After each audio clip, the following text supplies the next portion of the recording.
On our anniversary trip in Bali, my wife asked the tour guide to put sunscreen on her back. I was sitting 2 feet away. When I raised an eyebrow, she said loud enough for the whole beach to hear, "Relax, Mason. If you're jealous, go home." So I did. Look, I'm not saying I expected my marriage to implode on a beach in Bali, but if I'm being honest, there were signs. Red flags, really. The kind you ignore, because you're too busy pretending everything's fine while your soul slowly dies inside. But that particular Tuesday afternoon, that was the moment I realized I'd been married to a walking reality show for 3 years, and I'd somehow become the unpaid extra nobody bothered to tell about the script changes. The beach was perfect. I'll give it that. White sand that looked like it had been photoshopped into existence. Water so blue it made you question if God had a thing for tropical screensavers, and palm trees swaying like they were auditioning for a Corona commercial. Talia had been talking about this trip for months, showing me Instagram posts from influencers who'd apparently found enlightenment between cocktails and selfies. I should have known better.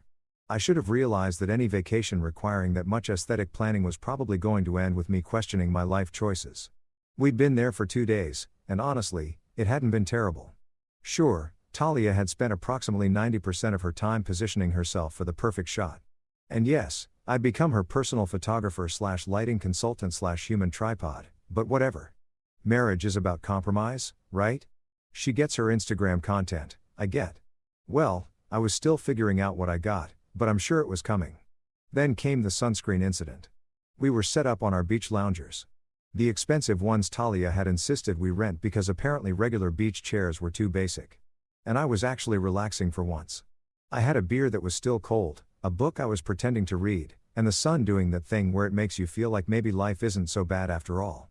That's when Talia sat up, did that hair flip thing she does when she's about to make a decision that will definitely affect me, and looked around like she was shopping for something. "Mason," she said in that tone that immediately activated my fight-or-flight response. "I need someone to put sunscreen on my back." Now, I know what you're thinking.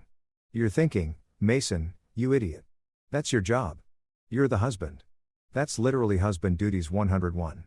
And you'd be right. Except here's the thing. I was literally sitting 2 feet away from her. 2 feet. I could have reached over and done it without even putting down my beer. It would have taken 30 seconds max. But Talia wasn't looking at me. She was looking at Zane. Zane was our tour guide. And let me paint you a picture. This guy looked like he'd been assembled in a lab specifically designed to make married men feel inadequate. He was 6'2", had abs you could grate cheese on, and somehow his skin had achieved a level of tan that suggested he was possibly part golden retriever.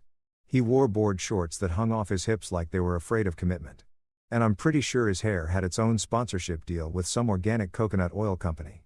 The guy was basically a walking thirst trap, and he knew it. "Hey, Zane," Talia called out, waving him over like she was hailing a cab in Manhattan. "Could you do me a huge favor?" I watched this happen in real time, folks. I watched my wife, the woman I'd pledged my life to in front of 200 people in an open bar, completely bypassed me to ask Captain Protein Shake to rub lotion on her back. And Zane, bless his clueless, chiseled heart, jogged over with a smile that belonged on a toothpaste commercial. "Sure thing," he said. All sunshine and good vibes, and probably zero awareness that he was about to become a supporting character in my marital breakdown. Talia handed him the sunscreen, the expensive organic kind that cost $40 and supposedly had anti-aging properties, and lay down on her stomach. Then, she reached back and untied her bikini top. I sat there, beer frozen halfway to my mouth, watching this unfold like a car crash in slow motion. Zane squirted the lotion into his hands, rubbed them together like he was starting a fire, and began applying it to my wife's back with the kind of attention you'd give to a vintage car or a priceless painting. That's when I raised an eyebrow, just one, a single eyebrow of, "Are you freaking kidding me right now?" Talia must have felt it because she turned her head toward me and I swear to God, she had this smile on her face. Not an apologetic smile, not an oops, I probably should have asked you first smile. No, this was a smile that said, "I know exactly what I'm doing and I'm enjoying your discomfort." Then she said it loud enough that not only did I hear it, but so did the couple from Minnesota 3 loungers down, the group of Australian backpackers playing volleyball, and probably a few dolphins out in the bay. "Relax, Mason. I just asked him to put sunscreen on my back. If you're jealous, go home." The beach got quiet. Not nature documentary quiet, but that specific kind of quiet that happens when people are pretending they're not listening while absolutely listening to every single word. Zane's hands paused for half a second. Even he knew that was brutal. But then Talia laughed and he laughed and suddenly everyone was laughing. Everyone except me. I sat there, beer still in hand, sunglasses hiding what I'm sure was a face that could have launched 1,000 divorce attorneys. Someone from the Australian group actually said, "Oof."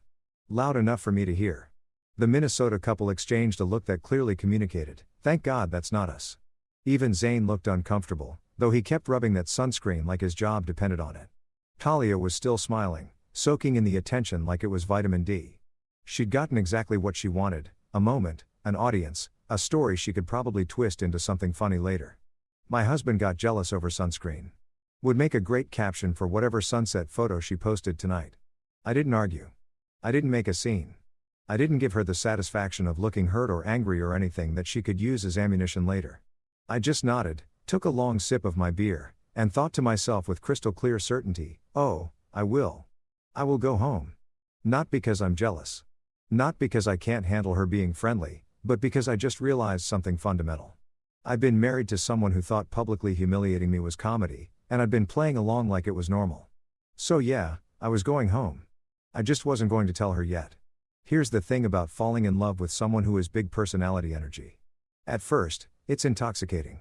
It's like mainlining espresso mixed with fireworks and a little bit of danger. You feel alive. You feel like you've won some kind of lottery where the prize is never being bored again. What they don't tell you is that eventually you're going to crave decaf and silence like a desert wanderer craves water. I met Talia at my buddy Dereric's wedding reception. Not during the ceremony, mind you. She showed up fashionably late to that, making an entrance that had half the guests turning around to see who was disrupting the vows. No, I met her at the reception at the bar where she was trying to convince the bartender that a vodka soda with a splash of champagne and 3 lime wedges, not 2, not 4, exactly 3, was a totally normal drink order and not the beginning of a psychological profile. The bartender looked like he was contemplating a career change. I was standing there waiting for my whiskey, trying not to laugh, when she turned to me and said, "Don't judge. I know what I like and I refuse to settle for mediocrity in my cocktails or my life." That line should have been cringe. It should have sent me running toward the exit like the building was on fire. But the way she said it with this smile that was half serious and half making fun of herself got me. She had this energy that made you want to lean in closer like she was about to tell you a secret that would change your whole perspective on life. "Fair enough," I said, grabbing my whiskey. "I respect the lime specificity." "Mason," she read from my name tag. Yeah, Derek had made everyone wear name tags like we were at a corporate mixer because apparently traditional weddings weren't awkward enough. "Let me guess, you're the friend who gives practical gifts. Probably got them a toaster. KitchenAid mixer, actually. Metallic silver. Very practical." She threw her head back and laughed like I just performed a comedy special. "See, I knew it. You're one of those guys who thinks matching towels are romantic. Matching towels are extremely romantic. Shows commitment, attention to detail." We ended up talking for 3 hours. Well, she talked for 3 hours and I listened, laughed, and occasionally contributed a sentence or two. She told me about her job in marketing, her dreams of starting her own consulting firm, her theory that people who say they don't like cilantro are just genetically boring. She was magnetic, the kind of woman who could make a funeral feel like a karaoke night, which now that I think about it, she probably would have tried to organize. Talia was bold, funny, and had this sparkle that made you forget common sense existed. When she talked, she used her whole body, hands gesturing wildly, eyes lighting up, head tilting at angles that somehow emphasized every point she was making. She was confident without being arrogant, self-assured without being dismissive. She knew she was attractive, but she wore it like a comfortable jacket, not like a weapon. That night, she got the DJ to play 3 songs that absolutely didn't fit the wedding vibe, convinced the bride's grandmother to do a shot of tequila, and somehow made me feel like I was the most interesting person in the room, even though I'd barely said 20 words. By the end of the night, I had her number, a date scheduled for Thursday, and the distinct feeling that my life was about to get a lot more interesting. And for the first year, maybe even the first 2 years, it was great. Talia's confidence was sexy. She'd walk into a room and own it. Not because she was trying to prove anything, but because she genuinely felt comfortable in her own skin. She'd strike up conversations with strangers, turn awkward social situations into adventures and make mundane activities like grocery shopping feel like we were on some kind of mission. But somewhere along the line, and I swear I can't pinpoint exactly when it happened, her confidence mutated. It evolved from this natural self-assurance into something else entirely. Something that required an audience. Something that needed constant validation and attention like plants need sunlight, except way more annoying and with worse consequences for everyone involved. The mirrors came first. We'd be walking past a storefront and she'd stop, not to look at what was being sold, but to check herself out in the reflection, adjust her hair, change her angle, take a selfie, then another one. Then 5 more. Because the lighting is perfect here. Mason, you wouldn't understand. I'd stand there like security detail, holding her purse and whatever shopping bags we'd accumulated while she performed what I can only describe as a one-woman photo shoot for an audience of nobody. Tourists would walk around us. Shop employees would watch through the window. I'd check my phone, check the weather, check my will to live. Okay, got it, she'd finally say, then show me 12 nearly identical photos. Which one should I post? They look the same. They always look the same, but God forbid I said that. Then came the Wi-Fi addiction. Every restaurant, coffee shop, or hotel we walked into, her first question wasn't about the menu or the amenities. It was, what's the Wi-Fi password? She needed to post. She needed a story. She needed to check her engagement metrics like a day trader watching the stock market. Breakfast posted. Lunch posted. That weird cloud that kind of looked like a dolphin posted with 3 hashtags and a caption about finding magic in everyday moments. Meanwhile, I'm sitting across from her trying to have an actual conversation, competing with 847 followers and losing badly. The worst part was the men. And look, I'm not some insecure dude who loses it every time another guy exists in my wife's vicinity. I have eyes. I know Talia is attractive. I know men are going to look. That's fine. That's normal. What's not normal is when your wife treats every male interaction like an audition for a role in a romantic comedy where I'm not even a supporting character. We'd be at a bar and the bartender would ask what she wanted to drink. Simple transaction, right? Not for Talia. She'd lean forward, make intense eye contact, laugh at absolutely nothing funny, and somehow turn "I'll have a glass of rose" into a 15-minute conversation about his journey in the beverage industry. Meanwhile, I'm sitting there like a potted plant, wondering if I should just order for myself or wait until she's done performing. At parties, she'd work the room like a politician on election night. Every group needed her commentary. Every guy needed her attention. And if someone didn't immediately respond to her energy, she'd try harder, laugh louder, touch their arm more, stand closer. It was exhausting to watch and even more exhausting to be married to. "I'm just being friendly," she'd say whenever I brought it up. "You're being jealous and insecure." There it was.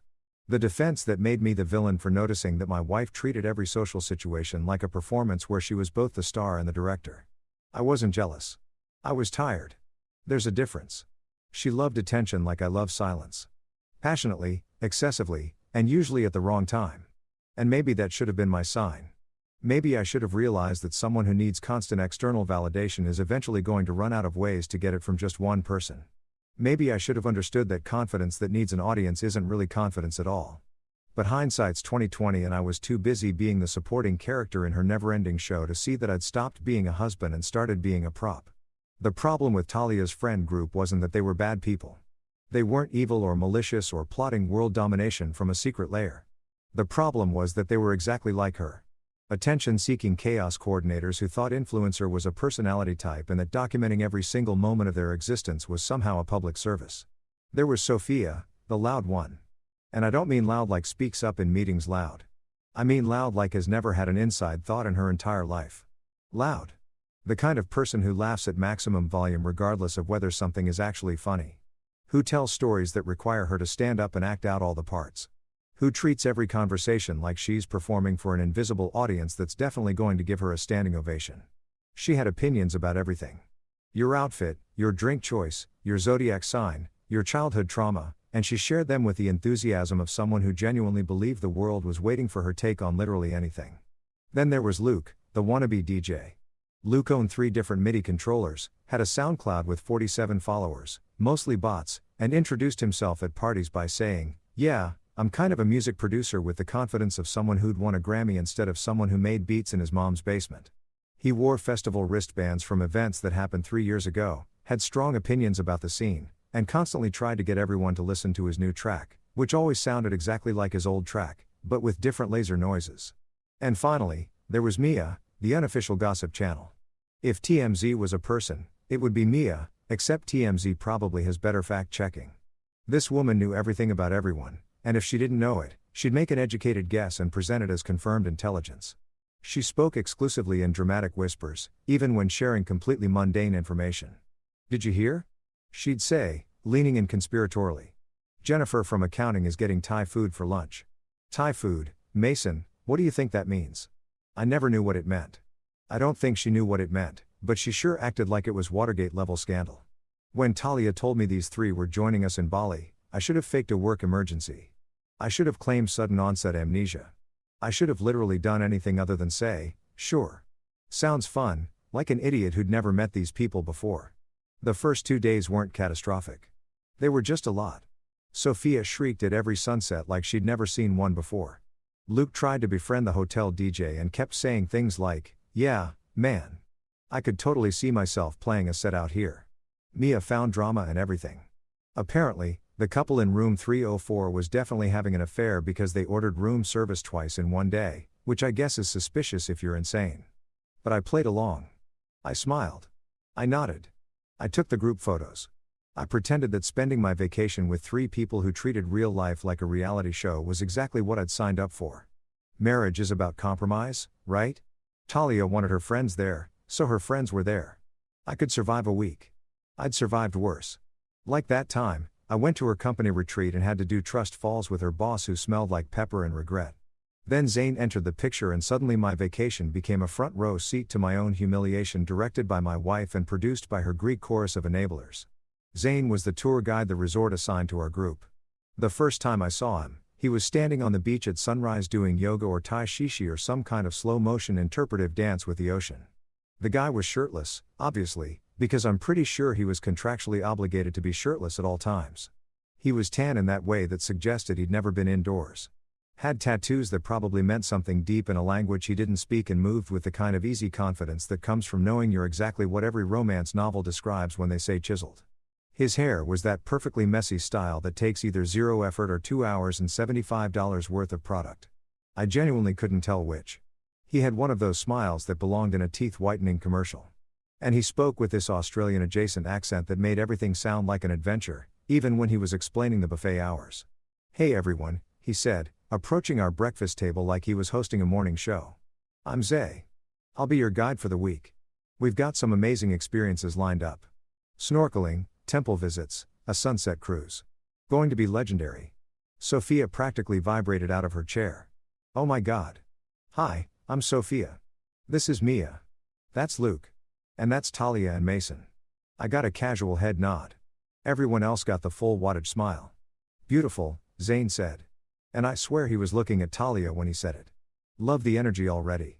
This is going to be a great week." That's when I should have known. That's when the universe was sending me a clear signal that said, "Mason, buddy, maybe fake that work emergency now before this gets worse." But no, I sat there drinking my coffee, thinking everything would be fine. It was not fine. Over the next few days, I watched my wife transform into a version of herself I'd never seen before. Or maybe I had seen it, and I'd just been too dumb to notice. Every time Zane was around, which was constantly, because he was literally our tour guide, Talia became someone else. Someone whose volume increased by 40%. Whose laugh became this weird giggle I'd never heard in 3 years of marriage, and whose entire body language changed like she'd been replaced by an alien who'd studied human flirting from a WikiHow article. At the temple tour, Zane explained the history of some ancient statue. Talia stood next to him, nodding like she was absorbing groundbreaking information, touching his arm every time she asked a question. "Oh my God, that's so interesting.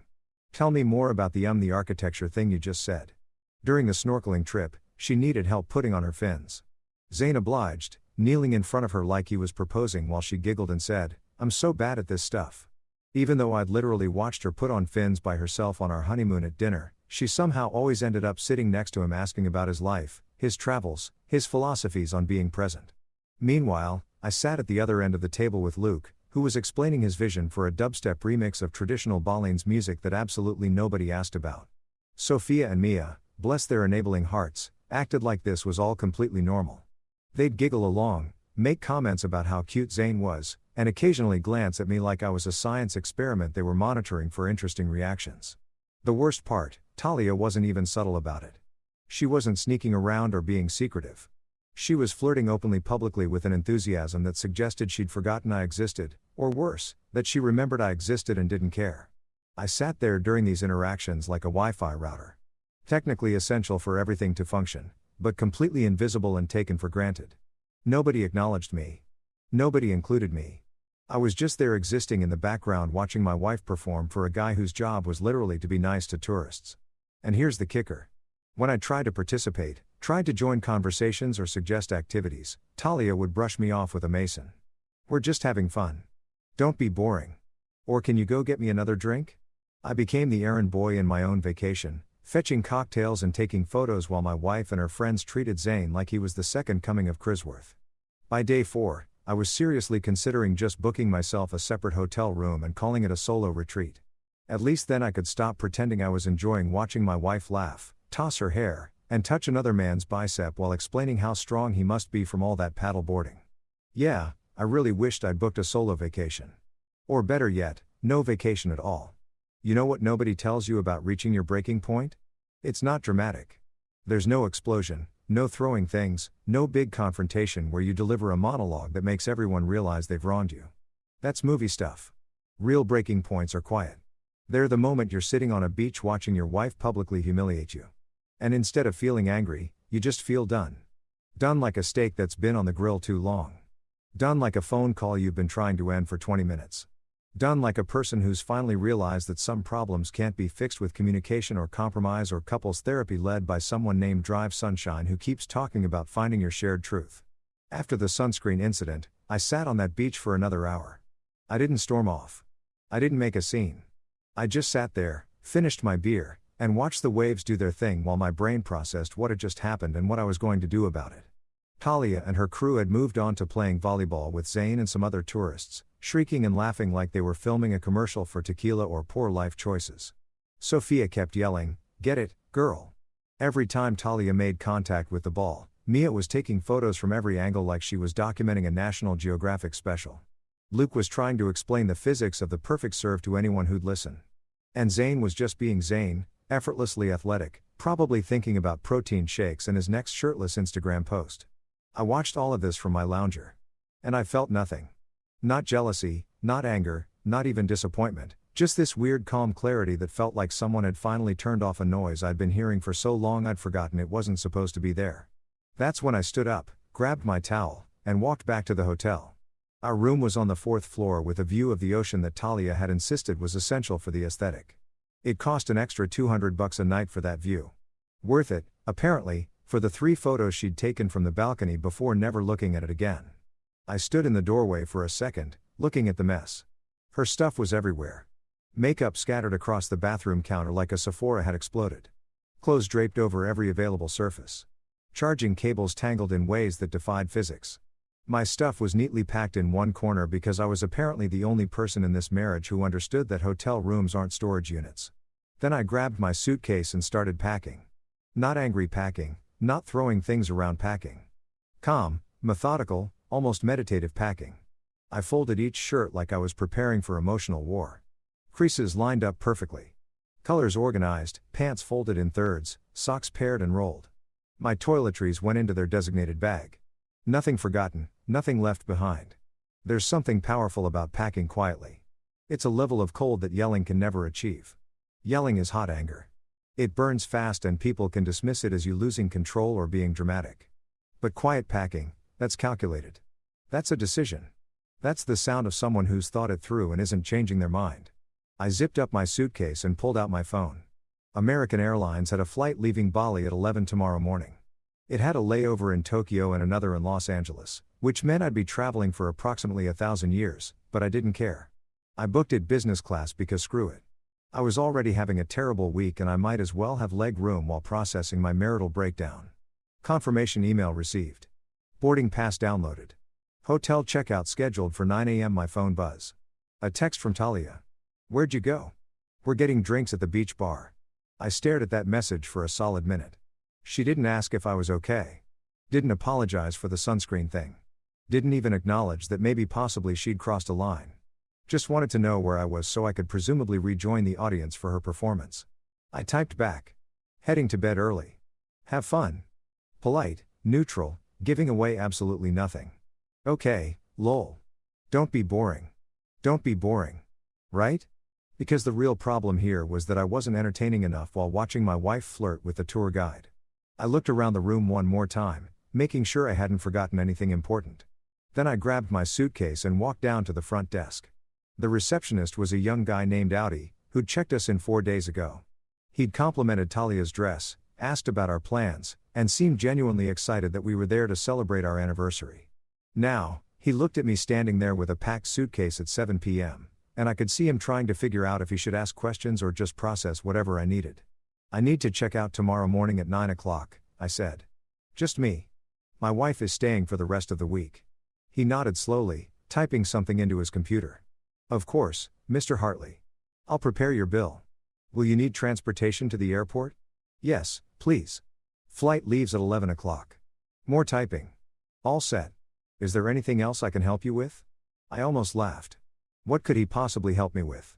Did they have a service for your wife humiliated you in public and you're fleeing the country? Was there a spa treatment for that? No, that's it. Thanks. I went back upstairs and sat on the balcony with a beer from the mini bar that cost $12 and tasted like regret. The ocean looked the same as it had this morning.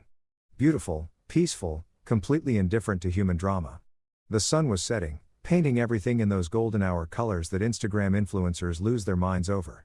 My phone buzzed again. Another text from Talia. "Zane's taking us to this amazing restaurant. You should come." I sipped my $12 beer and didn't respond. An hour later, "Hello. You're being weird." Still didn't respond. Another hour. "Fine, be childish. We're having fun without you anyway." I turned off my phone. Here's what I learned about arguments over 3 years of marriage. The person who talks more loses. The person who gets emotional loses.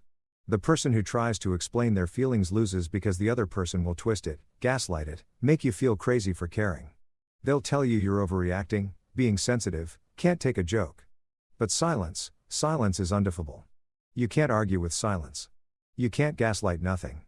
You can't make someone feel crazy for saying absolutely nothing at all. Around 11 o'clock, I heard voices in the hallway. Talia and her friends, loud and definitely drunk, laughing about something that was probably only funny to people who'd had 6 cocktails. I heard her key card beep, the door open, then her footsteps stopping when she saw my packed suitcase by the door. "Mason." She sounded confused, not concerned. "Why is your stuff packed?" I was lying in bed, eyes closed, pretending to be asleep. Method acting at its finest. Mason louder now with an edge of annoyance. "Are you seriously asleep at 11 o'clock? We just got back." I didn't move. Didn't respond. Just kept breathing slowly and evenly like I was the most peacefully sleeping person in the history of sleep. I heard her huff, mumble something about me being no fun, then stumble into the bathroom. The sink ran more stumbling. Then she climbed into bed and within 5 minutes she was snoring lightly, probably dreaming about her Instagram engagement or Zane's abs or whatever occupied the mind of someone who thought humiliating their spouse was peak comedy. I lay there for another hour, eyes wide open, staring at the ceiling fan going in slow circles. Tomorrow morning at 9 o'clock, I'd walk out of this hotel. I'd get in that car to the airport. I'd fly home. And the best part, she had no idea it was coming. Silence, I discovered, wasn't just golden. It was cheaper than therapy, more effective than yelling, and way more satisfying than any argument I could have possibly won. My alarm went off at 7:30 a.m., which in Bali vacation time is basically the middle of the night. Talia was still passed out next to me, one arm flung over her face, mouth slightly open, looking like she'd gone 10 rounds with a bottle of coconut rum and lost, which based on the smell coming from her side of the bed, wasn't far from the truth. I got up quietly, showered, dressed, and did one final check of the room to make sure I hadn't left anything behind. Wallet, passport, phone, chargers, dignity, all accounted for. Well, most of my dignity. Some of it was probably still on that beach, buried in the sand next to my patience and will to continue this marriage. Talia didn't move. The woman could sleep through a natural disaster, which was convenient because she was about to wake up to a personal one. I grabbed my suitcase, took one last look at her sleeping peacefully without a care in the world, and left. Didn't leave a note. Didn't wake her up to say goodbye. Just closed the door behind me with a soft click that felt like the period at the end of a very long, very exhausting sentence. Audi was at the front desk again, looking significantly more awake than anyone had a right to be at this hour. He smiled when he saw me. That professional hospitality smile that probably hit 1,000 stories about terrible tourists and weird requests. "Good morning, Mr. Hartley. Your car is waiting outside." I have your bill here. He slid the paper across the counter and I glanced at it. 4 nights, ocean view room, mini bar charges, room service, spa services that I definitely didn't use, but Talia definitely did. The total made my eye twitch slightly, but whatever. I handed him my credit card. Actually, I said as he was processing the payment. My wife is staying for the rest of the week. Could you please remove my card from the room and just leave hers on file? Something flickered in his eyes. Understanding maybe or recognition of a situation he'd definitely seen before. Of course, sir.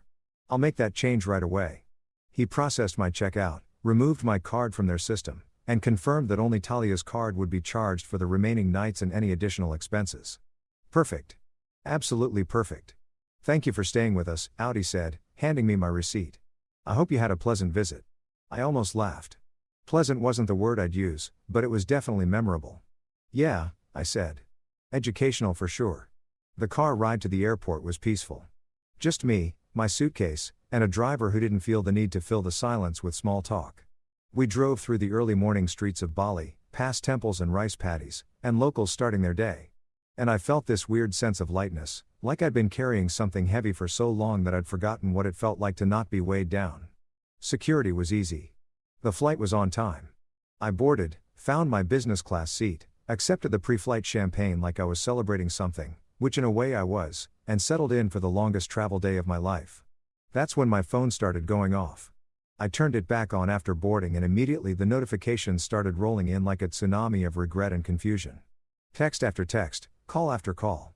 Voicemails piling up, all from Talia. The first few texts were from around 9:30 a.m., right about when she probably woke up and realized I wasn't in the room. Where are you, Mason? Seriously, where did you go? Your stuff is gone. Are you kidding me right now? Then came the calls. 7 missed calls in the span of 15 minutes. I didn't answer any of them. Just watched them pop up on my screen like a very angry game of whack-a-mole. Then the voicemail started and oh boy, those were entertaining. The first one was confused. Mason, what the hell? Where are you? Your suitcase is gone. Did you leave? Call me back right now. The second one was angry. I cannot believe you would just leave without saying anything. This is so immature. You're seriously acting like a child right now. We need to talk about this.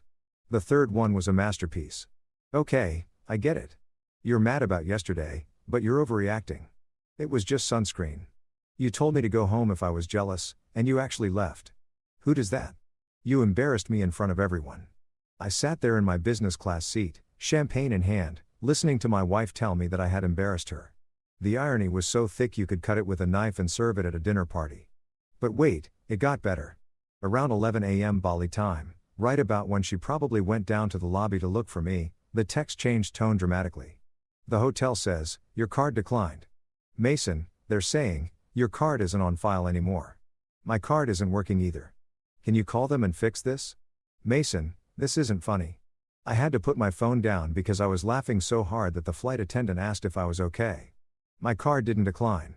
I removed it from the account entirely and her card wasn't working because, well, Talia had a spending problem and maxed out her credit card approximately every other month. I usually just paid it off because it was easier than dealing with the drama, but I guess she'd forgotten about that little detail. The next voicemail was pure panic. Mason, please.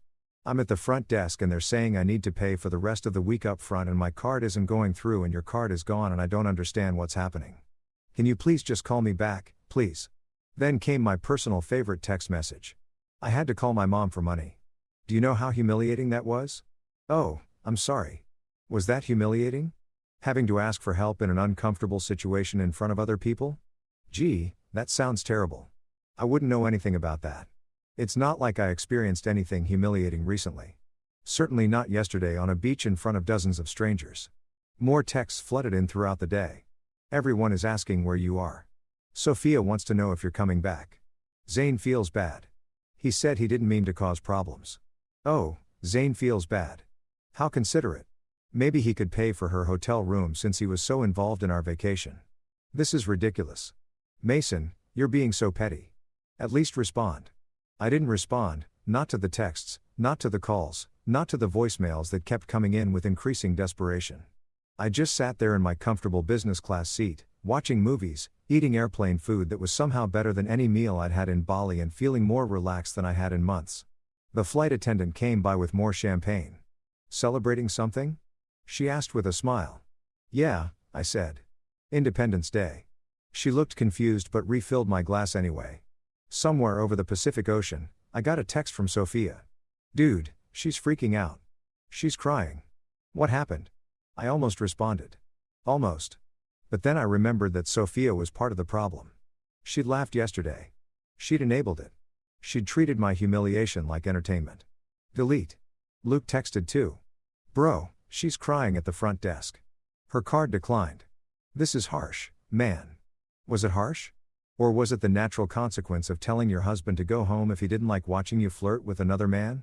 I guess it depended on your perspective. Mia, always the gossip sent.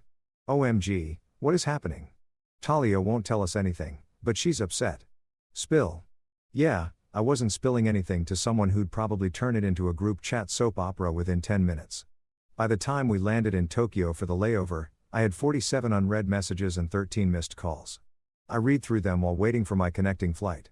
Sipping terrible airport coffee that somehow tasted like victory. The most recent text from Talia was different from the others. Less angry, more desperate. "Please just tell me you're safe. I'm worried." Now she was worried. Not yesterday when she was making a fool of me in public. Not last night when she came back drunk and didn't even check if I was okay. But now when she needed something, suddenly she was concerned about my well-being. I finished my coffee and boarded the next flight. Still didn't respond. Because here's the thing about silence that I was really starting to appreciate. Every hour I didn't respond was another hour she had to sit with what she'd done. Every ignored call was a reminder that actions have consequences. Every unanswered text was a moment of reflection she couldn't avoid. I wasn't being cruel. I was just following instructions. She told me to go home. So, I went home. The beautiful thing about group chats is that nobody can keep a secret ever. It's like trying to contain water with a calendar. Theoretically possible if you're delusional, but in reality, everything's leaking everywhere and making a mess. I landed in Los Angeles around 6 p.m. Pacific time, which meant it was sometime tomorrow in Bali. Honestly, I'd lost track of time zones and stopped caring.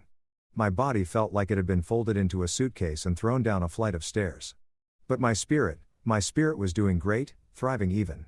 I grabbed an Uber home, tipped the driver extra because he didn't try to make conversation, and walked into my apartment that I'd left 5 days ago thinking I was going on a romantic anniversary trip. The place looked exactly the same, clean, quiet, peaceful, and completely devoid of Talia's chaos. It was perfect. I dropped my suitcase, ordered a pizza, and was about to take the longest shower of my life when my phone buzzed with a notification that made me pause. It was a screenshot from a number I didn't recognize, but the content was gold. Someone had sent me a screenshot of what appeared to be Talia's friend group chat, the one they'd named Bali Babes Palm Tree Sparkles because apparently every group chat needs an emoji and zero self-awareness. The messages were from earlier today and they were spectacular. "Sophia, guys, where is Mason? Talia won't tell us anything. Mia, I saw him leave this morning with his suitcase eyes. Luke, wait. What? Sophia, he left.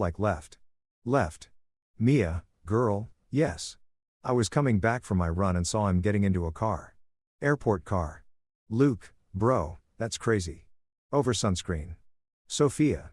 Okay, but maybe we should have said something yesterday. Mia said what? That Talia was being extra. Sophia, I mean, yeah, kind of. Luke, she literally told him to go home if he was jealous. Mia. And he did skull. Sophia, this is bad, you guys. Luke. Talia is at the front desk freaking out. Says her card declined and his card is mysteriously not on file anymore. Mia, stop. Loudly crying face. Loudly crying face. Loudly crying face. Sophia, that's actually savage. Luke, bro, I feel kind of bad now. Mia, you feel bad? Imagine being Mason watching your wife flirt with the tour guide for 3 days straight. Sophia. Okay, Mia, don't act like you weren't encouraging it. Mia, I was not. Luke, you literally took a video of them playing volleyball and said, this is giving rom-com energy. Mia, that's different. Sophia, is it though? I sat there on my couch, pizza forgotten, reading this screenshot like it was the morning paper. They were turning on each other. The group chat was eating itself alive. This was better than any reality show I could have paid for. But it got better. A few minutes later, another screenshot came through. Different number, same group chat. Later in the conversation, Talia, I can't believe he actually left. Sophia, babe, are you okay? Talia, no, I'm not okay. He humiliated me, Luke. He humiliated you, Talia. Yes. Everyone saw him leave. Everyone's asking questions. It's embarrassing. Mia, didn't you tell him to leave, though, Talia? That's not the point. Mia, I think that might actually be exactly the point. Talia, whose side are you on? Mia, I'm just saying maybe you pushed it a little far with saying, Talia, I was being friendly. Luke Tall, you asked him to put sunscreen on your back in front of Mason. Talia, so what? It was just sunscreen, Sophia. And then you told Mason to go home if he didn't like it, Talia. I didn't think he'd actually do it. Luke, well, he did. Talia, you guys are supposed to be my friends. Mia, we are your friends. That's why we're telling you this is kind of on you. Talia, I can't believe this. Talia, I need to fix this. Oh, boy. She needed to fix this. I could only imagine what fixing this looked like in Talia's world. I found out about 30 minutes later when my phone exploded with Instagram notifications. Talia had posted. Of course, she had, because when you're in the middle of a personal crisis, the logical thing to do is definitely to post a thirst trap on social media and hope the validation from strangers will somehow repair your imploding marriage. The photo was from yesterday, a beach selfie she must have taken right after the sunscreen incident. She was wearing her white bikini, hair perfectly tousled by the wind, sunglasses pushed up on her head, giving the camera that sultry look that probably took 47 attempts to get right. The ocean sparkled behind her. The lighting was perfect. She looked objectively amazing. The caption though, oh man, the caption, some people can't handle strong women. Sparkles flexed biceps, living my best life and not apologizing for it. If you can't keep up, that's a you problem. Palm tree sun hashtag boss babe hash no apologies hash strong women hash living my truth hashtag Bailevi vibes. I stared at my phone, genuinely impressed by the audacity. She'd really looked at the situation. The situation where she publicly humiliated her husband and then got mad when he left and decided the narrative was, I'm too strong and he's too weak. Incredible. Truly incredible. I grabbed my pizza and settled in to watch what happened next because I knew what was coming. Talia had overestimated her followers' tolerance for delusion. The comments started rolling in and they were not what she expected. At Jessica_23. Girl, this is about your husband leaving Bali, isn't it? At Brooklyn Baker, strong women don't humiliate their partners in public. Radar to travel with Tom. Maybe your husband couldn't keep up with you disrespecting a man. Shrugging at Sarah Fit. This ain't it, sis. At Marcus Reeds, strong women lift people up, not tear them down. At Coffee and Chaos, the red flags are coming from inside the house. At Alexa Place POV, you're learning consequences exist. At Mindful Megan, imagine your husband leaves you on vacation and your first thought is to post a thirst trap skull. I was watching in real time as the internet did what the internet does best. Hold people accountable in the most brutally honest way possible. Comment after comment called her out. Not in a mean way, but in a hey, maybe you should look in the mirror way. Someone had clearly spilled the tea about what actually happened because the comments got more specific. At Vanessa Vlogs. Did you really tell your husband to go home if he was jealous and then get surprised when he went home? At Dan the Man Dan, ma'am, you asked the tour guide to put sunscreen on you in front of your husband. That's not strong woman energy. That's just disrespectful. At Linda Loves Books. Strong women don't humiliate their husbands in public and then play victim when there are consequences. That last comment got over 200 likes in the first 10 minutes. Talia started responding to comments, which was her first mistake. Never respond to comments when you're wrong. It's like digging a hole and then asking for a bigger shovel. Talia, at Brooklyn Baker, you don't know the full story. At Brooklyn Baker, then tell us. Why did your husband leave? Talia, he was being insecure and jealous. At Brooklyn Baker over what? And then Talia made her second mistake. She told them, Talia, I asked our tour guide to put sunscreen on my back and he freaked out. The comments exploded at MikeyMike_87. You asked another man to put sunscreen on you when your husband was right there and you're confused why he left. Face with tears of joy at Read with Rachel. Girl, I'm a feminist and even I know that's out of pocket. At Fitness Fiona, my husband would have left me too and I wouldn't have blamed him. At Tech with Terry, the mental gymnastics to make yourself the victim here is Olympic level. I was eating my pizza, scrolling through the comments, feeling like I was watching the most satisfying episode of a reality show ever made. The internet court was in session, and Talia was losing badly. More screenshots started coming through from anonymous numbers. Clearly, her friends were documenting everything and people were sharing it around. The group chat was still going. Luke, tell maybe delete the post. Talia, why? I didn't do anything wrong. Mia, the comments are not it. Babe, Talia, they don't understand. Sophia, I think they understand perfectly and that's the problem. 10 minutes later, the post was gone, deleted, vanished into the digital void like it never existed. But the internet never forgets. Screenshots of the post and the comments were already circulating. Someone had screen recorded her responding to comments. It was out there, permanent, a digital monument to the consequences of her actions. My phone buzzed one more time.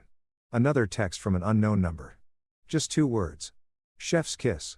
I didn't know who was sending me these screenshots, but I appreciated their service to journalism.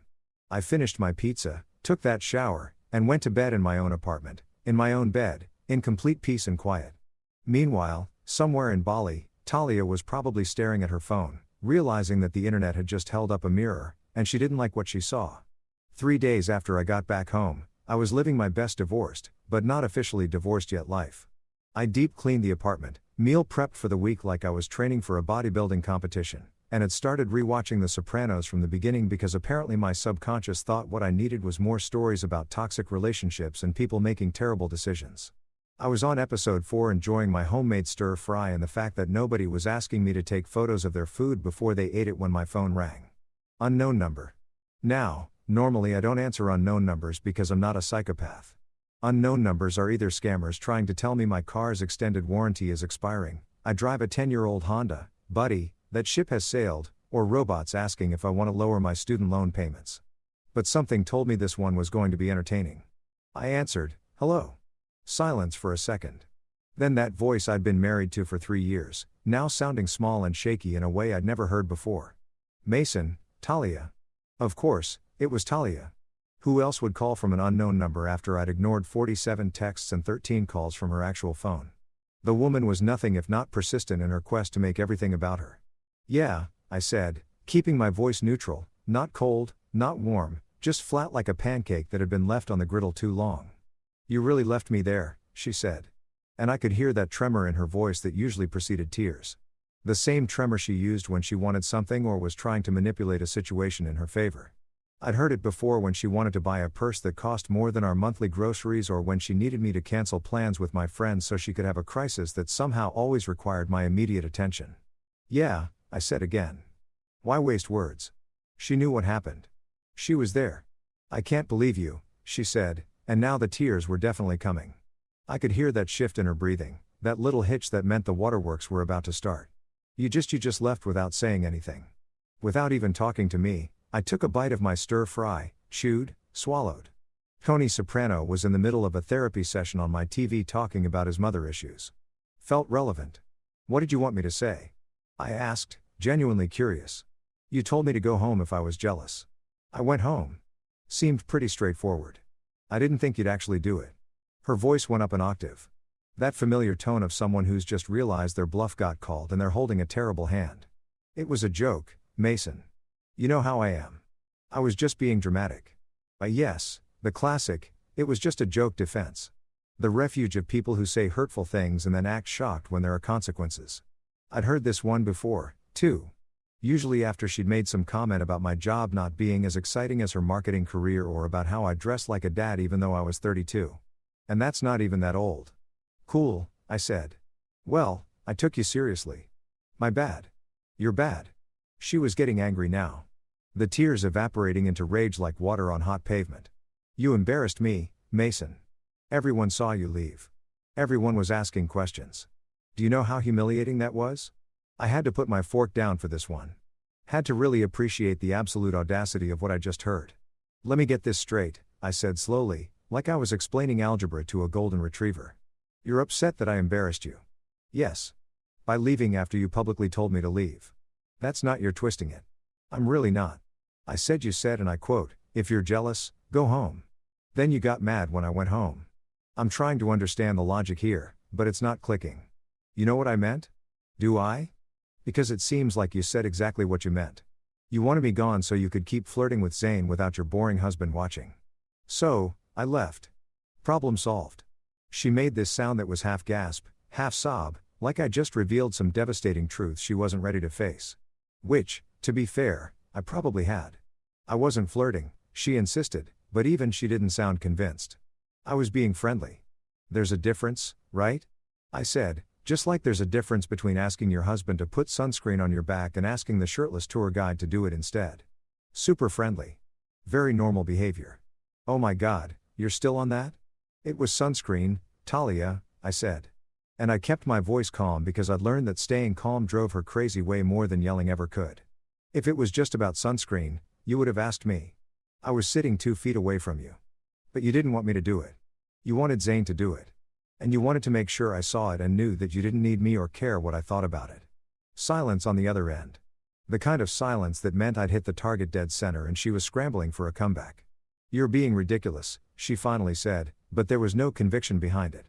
Maybe, I agreed. Or maybe I'm just tired of being treated like a prop in your one-woman show. That's not fair. You told me to go home in front of a beach full of people because I raised an eyebrow. One eyebrow, Talia. That's all I did. I didn't yell. I didn't make a scene. I just looked surprised that my wife was having another man rub lotion on her back and you responded by humiliating me publicly. So yeah, I went home and somehow I'm the villain here. More silence then. Quieter now. I had to call my mom for money. Ah, there it was. The real reason for this call. Not an apology, not reflection on her actions, not, hey, maybe I treated you like garbage and I should think about why my husband would rather fly 20 hours home than spend another day watching me disrespect him. No, she was mad about the money. I'm aware, I said. You texted me about it several times. Do you know how humiliating that was? She asked, and I almost laughed. Almost. Do I know how humiliating it is to need help in an uncomfortable situation in front of other people? I repeated slowly. Gee, Talia, I wonder what that's like. If only I had some recent experience with public humiliation that I could relate to. That's different. How? Because I actually needed help. You were just being petty. And there it was. The fundamental disconnect in her mind. Her needs were always valid and mine were always petty. Her feelings were always justified and mine were always overreactions. She was the main character and I was just supposed to read my lines and be grateful for the role. I followed your instructions, I said simply. You told me what to do if I was jealous. I did it. That's not petty. That's just listening. You could have just talked to me like an adult instead of running away. I tried talking to you for 3 years, I said, and I was surprised by how tired I sounded. Not angry, just exhausted. Every time you crossed a line, I talked to you. Every time you made me feel small, I talked to you. Every time you chose getting attention from other men over respecting me, I talked to you. And every single time you told me I was being insecure, jealous, or controlling. So, I stopped talking and I started listening instead. Listening to what? To what you were actually telling me.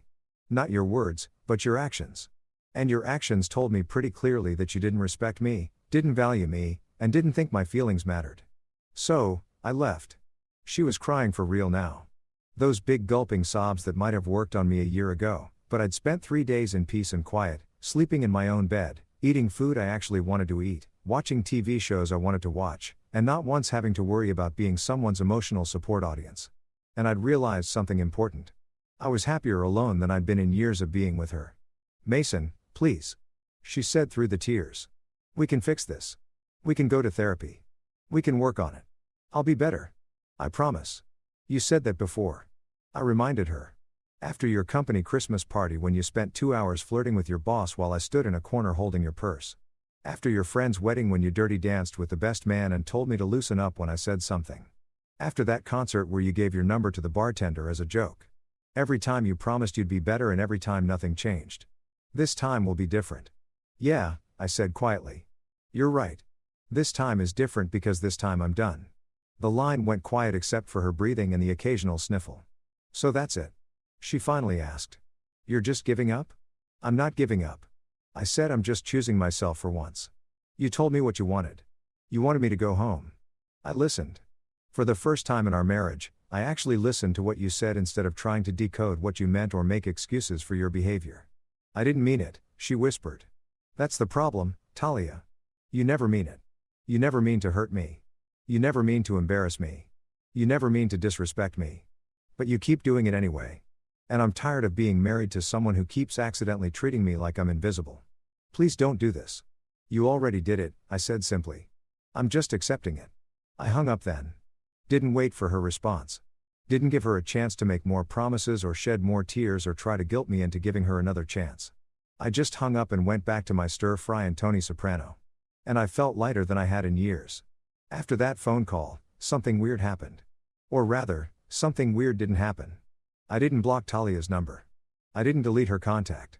I didn't go through her Instagram like some kind of digital archaeologist looking for evidence of her latest crisis or public meltdown. I didn't even hate her, which was probably the most surprising part of all. I just unplugged. It was like someone had finally found the off switch to a machine that had been running nonstop for 3 years, making this constant humming noise that I'd gotten so used to, I'd forgotten what quiet sounded like. And now that it was off, man, the silence was deafening in the best possible way. My buddy Chris called me on day 4 of my newly peaceful existence. Chris was my college roommate, the guy who'd been best man at my wedding, even though he'd had some serious reservations about Talia that he'd kept mostly to himself because that's what good friends do. They let you make your own mistakes and then help you clean up the mess after without saying I told you so more than 3 or 4 times. Dude, he said when I answered, I saw Talia's Instagram story. I was at the gym actually working out for the first time in months instead of just paying for a membership I never used.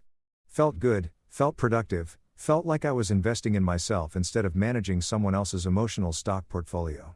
Yeah, I said, not really caring, but curious what new chapter of the Talia drama saga had unfolded.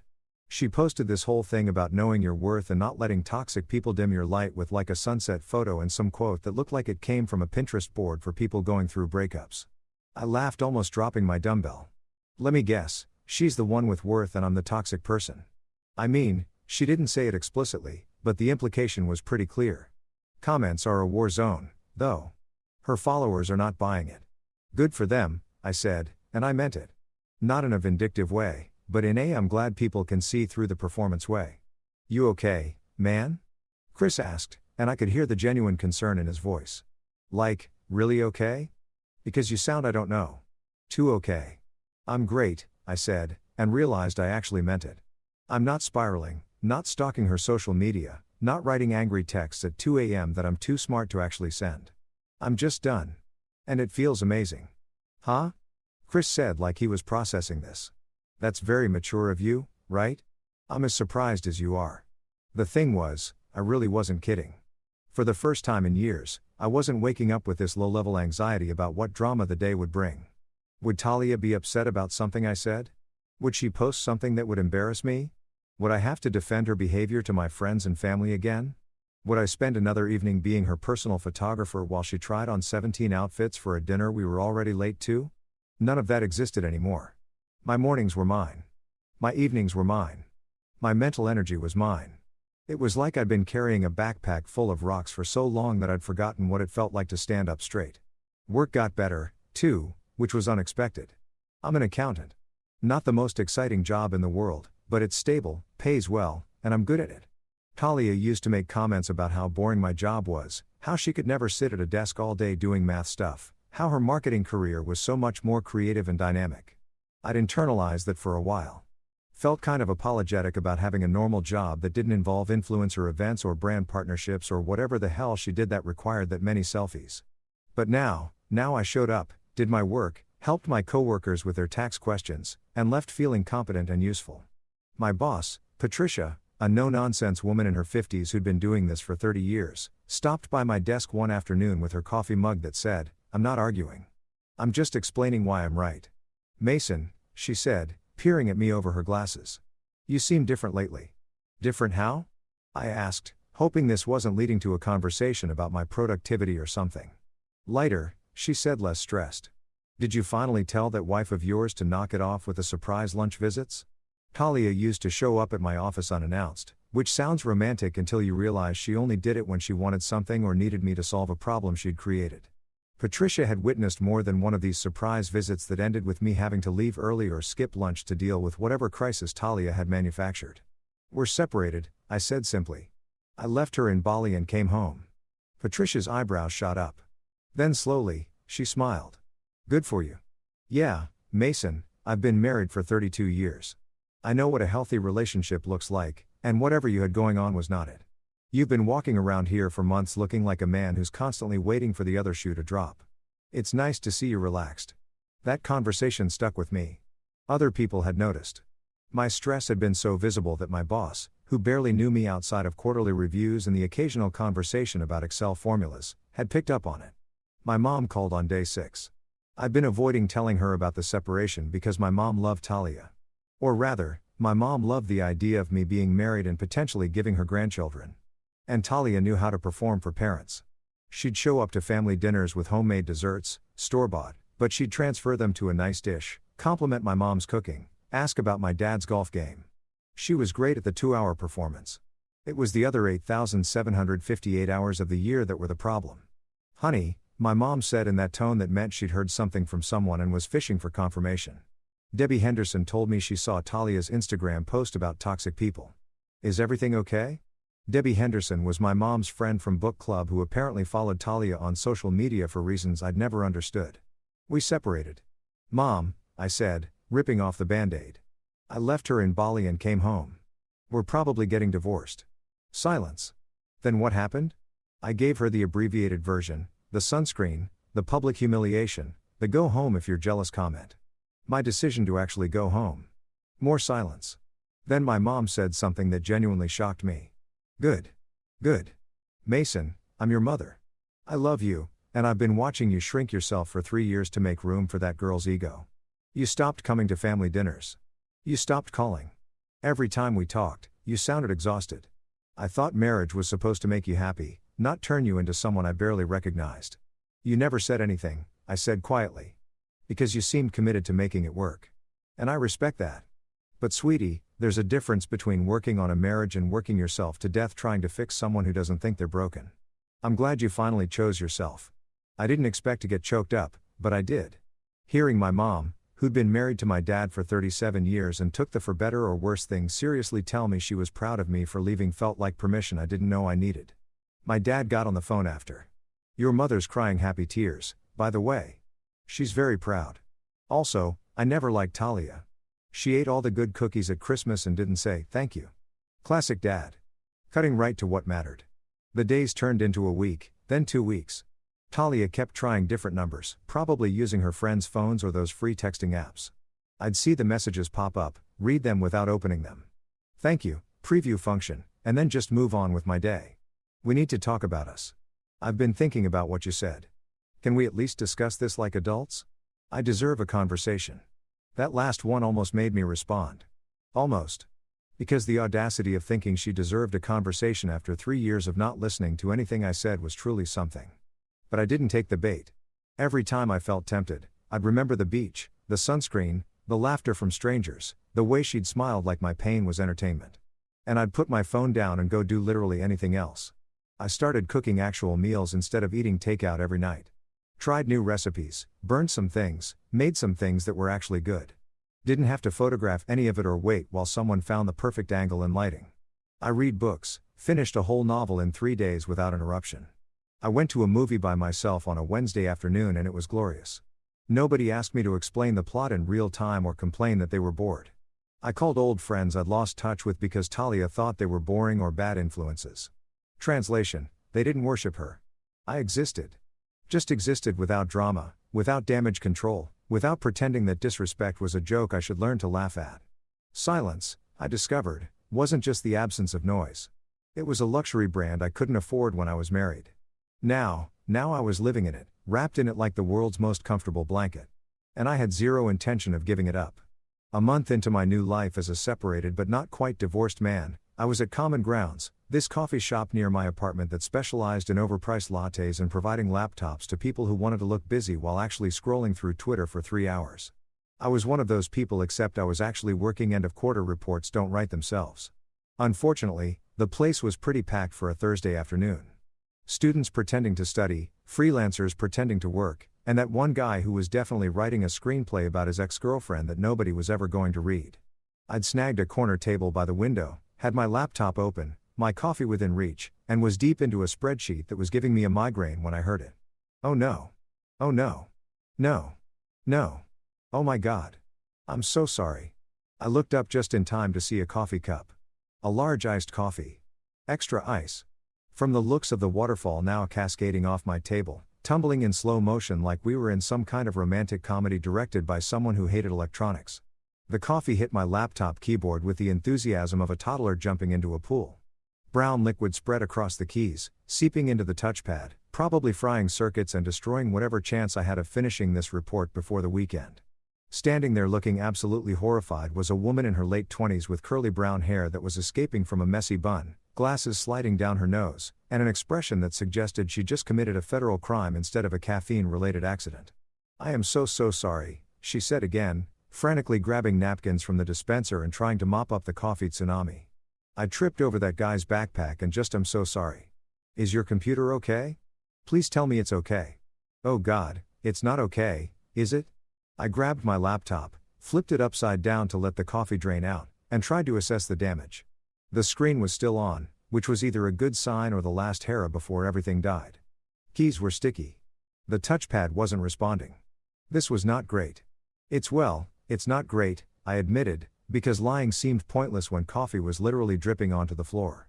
"I'll pay for it," she said immediately, still wielding napkins like they could somehow undo physics. "I'll pay for repairs or a new one or whatever you need. I'm so sorry. I'm Nora, by the way. Nora, the person who just destroyed your computer. That's going to be my epitaph. Here lies Nora. She murdered a laptop with iced coffee."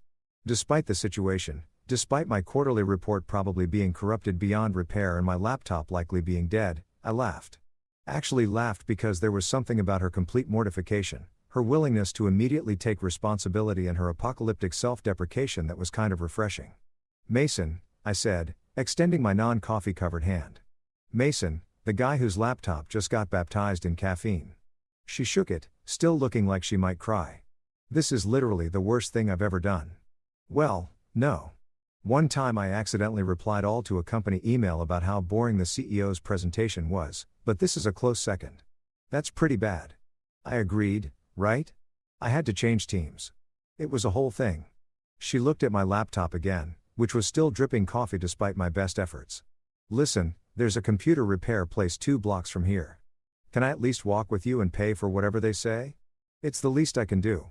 Actually, it's literally the least I can do since I caused this disaster." I should have said no. I should have just gotten her number for insurance purposes and dealt with it myself.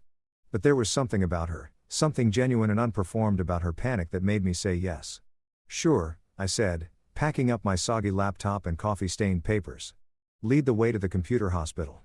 The repair shop was called Tech Resurrection, which felt appropriate given the circumstances. The guy behind the counter name tag said Kyle Beard said I have opinions about Linux. Took one look at my laptop and grimaced. "Iced coffee," he asked. "Is it that obvious?" Said the smell gave it away, plus the coffee's still dripping out of it. Kyle opened the laptop, poked at some keys inside. "I can try to save it but no promises. Liquid damage is tricky. Could be $100. Could be you need a new laptop. Won't know until I open it up." "Do whatever you need to do," Nora said immediately, pulling out her wallet. "I'm paying. This is my fault." "It was an accident," I said, feeling kind of bad about how guilty she looked. "An accident I caused by not watching where I was walking because I was texting my sister about her cat's dietary issues, which, let's be honest, could have waited." Kyle looked between us, clearly entertained. "I'll call you in a few hours with an estimate. In the meantime, maybe avoid coffee shops." We left the shop and stood on the sidewalk in that awkward way people do when they're not sure if the interaction is over or just beginning.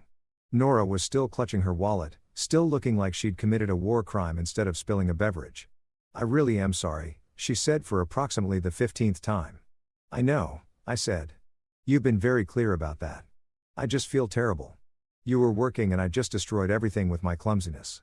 "And hey," I interrupted gently. "It's okay. Seriously, laptops can be fixed or replaced. It's not like you killed my dog. Do you have a dog?" "No." "Good. Because I'd feel even worse if I had to worry about being a dog murderer on top of being a laptop murderer." I laughed again twice in 10 minutes. That had to be some kind of record for conversations that started with property damage. "Look," she said, taking a breath like she was about to make a decision. "Can I at least buy you a coffee? A new coffee from a different shop where I promised to keep both hands firmly on the cup at all times." I should have said no. I was technically still married, even if separated. Getting coffee with a woman who just destroyed my laptop seemed like a weird premise for anything. But there was something about Nora, something unpolished and real that made me want to say yes. Sure, I said. But maybe we skipped the iced drinks. We ended up at a different coffee shop 3 blocks away. A quieter place that looked like someone's grandmother had decorated it with lace doilies and inspirational quotes about friendship.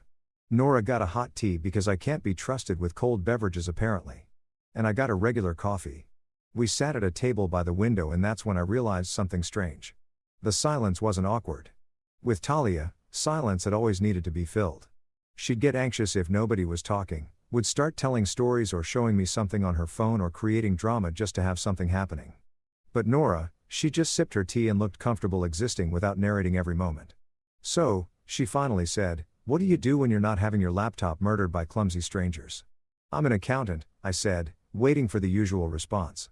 Some joke about how boring that must be or a comment about tax season or the glazed over look people get when you mention spreadsheets. "Oh, nice," she said instead. "My brother's an accountant, says it's actually pretty interesting once you get into it. Something about financial puzzles." I blinked. "Yeah, actually it's kind of like solving puzzles. Most people don't get that. Most people probably haven't spent 4 hours trying to balance a budget for a non-profit that keeps receipts in a shoebox. That was my last job. Nightmare." We talked for an hour. Just talked about work, about life, about her cat-obsessed sister and my dad who ranked cookies by thank you frequency. She didn't pull out her phone once. Didn't check her reflection in anything. Didn't perform. She just existed peacefully like a regular human having a regular conversation. When she laughed, it was because something was actually funny, not because she had an audience to impress. When she told stories, she included the embarrassing parts about herself instead of turning everything into a highlight reel.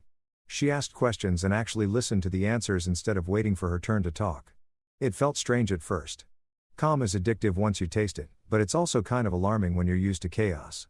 "I should probably go," she said eventually, checking her watch. "I have a thing tonight, but thank you for being so nice about the whole laptop massacre.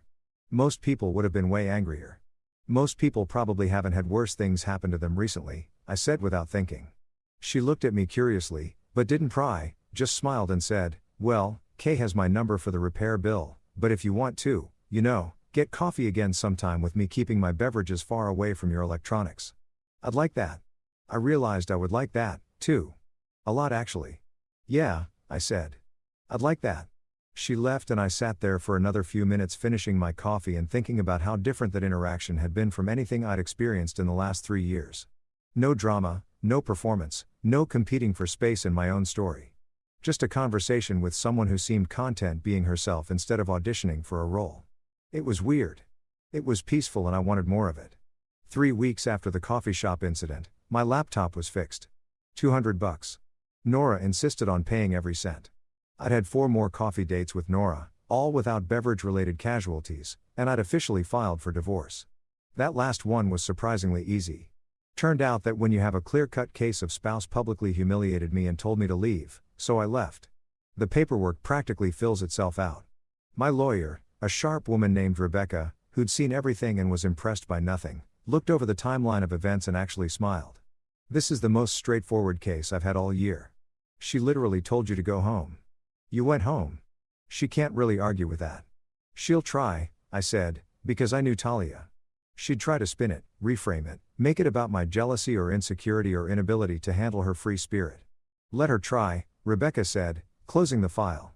"We've got screenshots of her Instagram post, witness statements from other tourists, and the hotel records showing you removed yourself from the room charges while she was still there. Plus, her own text messages saying, 'Go home if you're jealous.' This is what we call an airtight case of getting exactly what you asked for." I left her office feeling lighter than I had in years. The divorce would take a few months to finalize. Bureaucracy moves slower than a DMV line on a Monday. But the hard part was done. I'd made the decision. I'd filed the papers. I was officially legally moving on. My phone buzzed while I was walking to my car. Text from an unknown number, which meant it was probably Talia using yet another friend's phone or app. She'd been doing that for weeks, trying different approaches like I'd be testing her way back into my life. But this time, it wasn't Talia. Unknown number. "Hey man, it's Luke. Got your number from the wedding list. Hope that's cool. Luke, the wannabe DJ from Bali. The one who'd sent me those group chat screenshots that I'd enjoyed way too much. Me, hey, what's up, Luke? Just wanted to let you know Talia is back home. Got back last week. Of course, she was. The vacation had to end eventually, and I'm sure staying in Bali after I left wasn't quite as fun when she had to face the fact that her actions had consequences and also pay for everything herself. Luke, she's been pretty quiet, says she learned her lesson. I stared at that text for a long moment. She learned her lesson.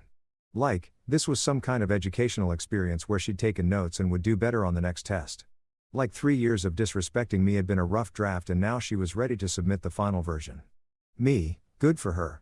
I hit send and then did something that felt weirdly powerful. I muted the conversation. Not blocked, just muted because blocking felt like I still cared enough to actively keep her out. But muting? Muting was just indifference. Luke, she wanted me to tell you she's sorry. Really sorry. Says she gets it now. I saw the message in my notifications but didn't open it. Didn't respond. Just pocketed my phone and got in my car. Here's the thing about revenge that nobody tells you. Most of the time you don't need it. Life has this beautiful way of handing people receipts for their behavior. Full price, no discount, all taxes included. I didn't need to plot anything. Didn't need to post anything. Didn't need to air out our dirty laundry or make her look bad. She'd done all of that herself. The internet had already held up a mirror. Her friends had already questioned her judgment.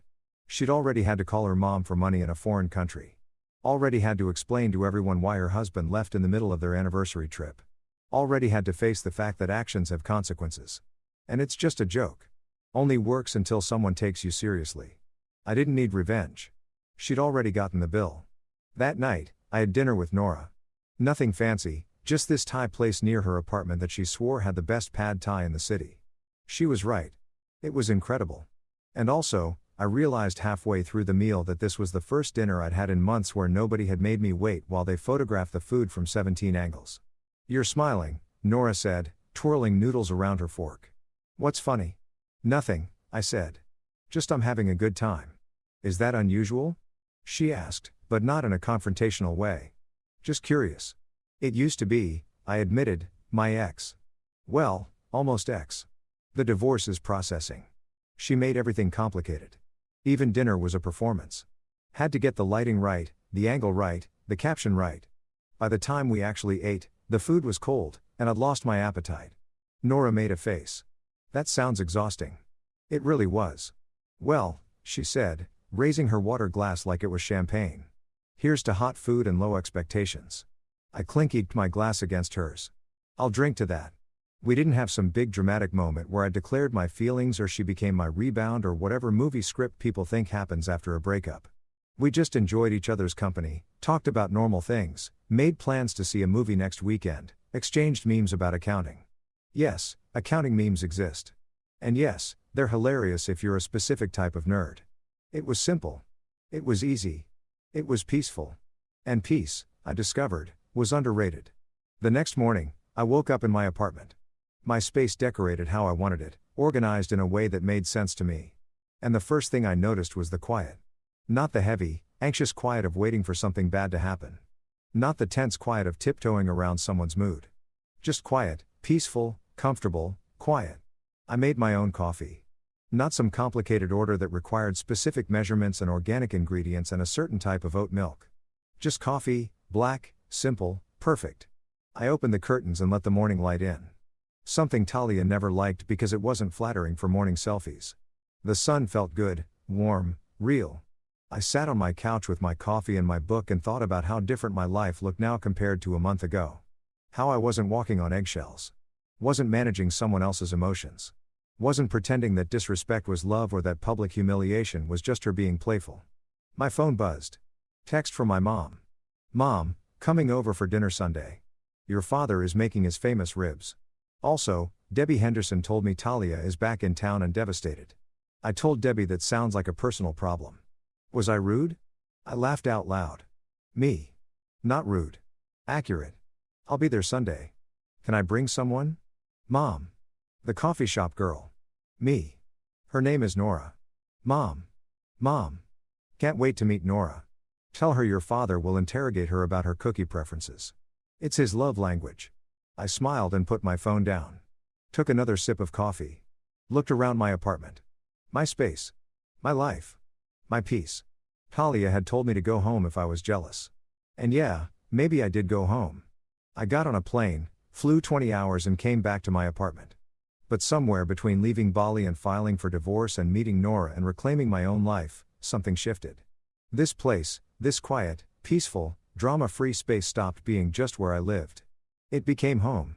Not because of the furniture or the location or the rent I paid every month, but because for the first time in 3 years, I felt like I could breathe. I could exist without performance.